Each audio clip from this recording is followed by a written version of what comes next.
నా పేరు మహేష్ అండి. సెలూన్ ఓపెన్కి విష్ణు మంచి గారు, విరణిక మేడం గారు వచ్చారండి. ఇక్కడ సెలూన్ పెట్టడానికి నాకు ఇష్టం ఉండి నేను సార్కి చెప్పాను. గత 5 సంవత్సరాలు సార్ దగ్గర పర్సనల్ ఎస్టాబ్లిష్గా చేస్తున్నాను. సారు సెలూన్ పెట్టాలి అంటే తను చెప్పారు, సమయం ఉంది సెలూన్ పెట్టడానికి, టైం వచ్చి నేను చెప్తాను ఎప్పుడు ఏంటి అనేది.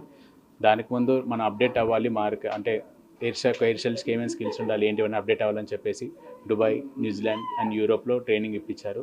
3 months ఒక ట్రైనింగ్ వచ్చేసి 3 months ఉంటుంది. 3 countries ట్రైనింగ్ ఇప్పించారు. దాని తర్వాత కన్నప్ప మూవీకి అవుట్లుక్ కోసం చేసి సార్కి స్టార్టింగ్ నుంచి ఎండ్ వరకు కన్నప్ప మూవీ మొత్తం చేశాను. దాన్ని బట్టి సార్ ఉన్నారు సెలూన్ పెట్టుకో. డిఫరెన్స్ అంటే అకార్డింగ్ టు ఫేస్ టెక్స్చర్ బట్టి హెయిర్ స్టైలింగ్స్ ఉంటుంది. డిఫరెంట్ అంటే ప్రత్యేకంగా పేర్లు చాలా ఉంటాయి, కానీ ఫేస్ టెక్స్చర్ బట్టి మనము హెయిర్ స్టైలింగ్ సజెస్ట్ చేస్తాము. ఇక్కడున్న ప్రత్యేకత అంటే ఇక్కడ ఇన్సెన్స్ haircuts, colouring, treatments, nail extensions, lashes అన్ని ట్రీట్మెంట్స్ చేస్తాము. మ్యాక్సిమం ఇన్సెలూన్లో ఏం జరుగుతుంది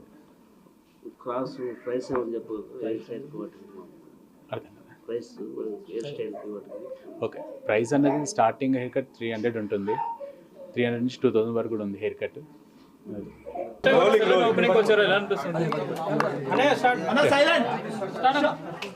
జనరల్గా సెలూన్ ఓపెనింగ్స్ కానీ ఏ ఓపెనింగ్స్ కానీ రావడానికి నాకు చాలా మొహమాటం.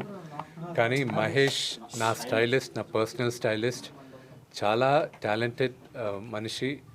నేను ఒక 5 సంవత్సరాల ముందు నాకు పర్మనెంట్గా ఒక హెయిర్ స్టైలిస్ట్ కావాలి, షూటింగ్స్కి లేకపోతే ఈవెంట్స్కి కావాలి, పర్మనెంట్గా కావాలనుకున్నప్పుడు మహేష్ని ఎవరో నా దగ్గరకు పంపించడం జరిగింది. దాని తర్వాత మహేష్ని దుబాయ్లోను టాప్ ట్రైనింగ్ ఇన్స్టిట్యూషన్స్ దుబాయ్లోను, దాని తర్వాత యూరోప్లోను, న్యూజిలాండ్కి పంపించి ట్రైనింగ్ అయిన తర్వాత he's fantastic stylist and hair cutter.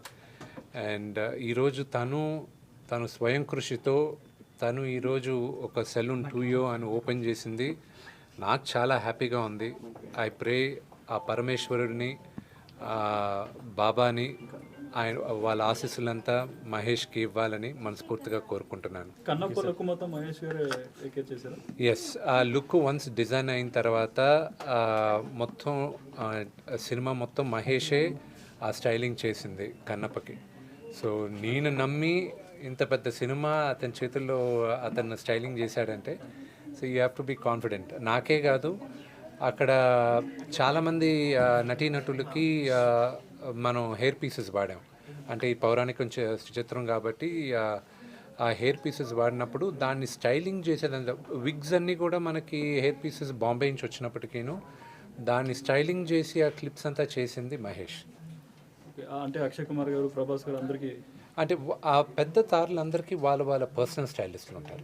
మిగతా వాళ్ళకి ఇప్పుడు శరత్ కుమార్ గారి దగ్గర నుంచి వీళ్ళందరికీ ఈయన దగ్గర స్టైలింగ్ చేశారు. ఫస్ట్ ఆ ఒక హెయిర్ పీస్ని స్టైల్ చేసిన తర్వాత వాళ్ళ స్టైలిస్టులు దాన్ని అమలుపరుస్తారు. సో నాన్నగారు 50 years కంప్లీట్ చేసుకున్నారు, చాలా గ్రాండ్గా సెలబ్రేషన్ కూడా చేశారు. ఎలా అనిపిస్తుంది?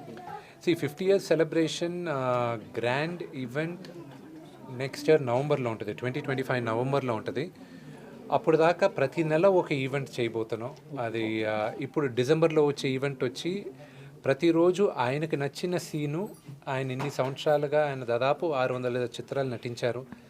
ఈ 600 చిత్రాల్లో ఆయనకి నచ్చిన 31 సీన్లు రోజుకొకటి ఆయన డిస్ప్లే చేస్తూ ఉంటారు, అంటే ఆయన ట్వీట్ చేస్తుంటారు. So I'm also looking forward ఆయన 31 ఫేవరెట్ సీన్స్ ఏంటి అని తెలుసుకోవడానికి.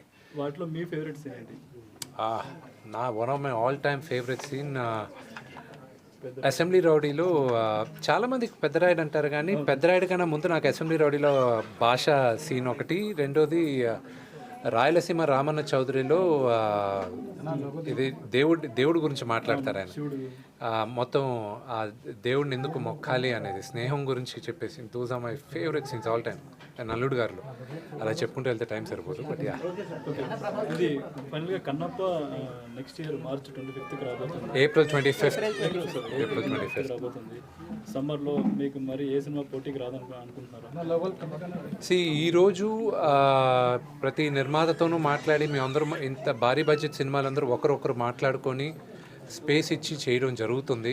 అలాగే చాలామందితో చర్చించి ఇనిషియల్గా ఆగస్ట్లో రిలీజ్ అవ్వాల్సింది డిసెంబర్కి షిఫ్ట్ అవ్వడం, ప్రొడ్యూసర్స్తో మాట్లాడి జరిగింది. ఇప్పుడు మాకు విఎఫ్ఎక్స్ ఈ సినిమాలో చాలా నేర్చుకుంటున్నాను.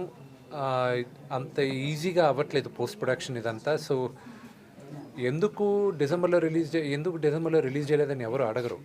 ఒక మంచి చిత్రాన్ని కోసం జనాలకి అందించాలన్న ఉద్దేశంతో మేమందరం వెయిట్ చేసి ఏప్రిల్ అయితే కంఫర్టబుల్గా మేము అనుకున్న రీతిలో రిలీజ్ చేయగలం అన్న ఉద్దేశంతో April 25th. అది ఒరిజినల్గా మీకు త్వరలో తెలియబోతుంది. వాళ్ళ డిస్ట్రిబ్యూటర్స్ మా డిస్ట్రిబ్యూటర్స్ ఒక్కరే.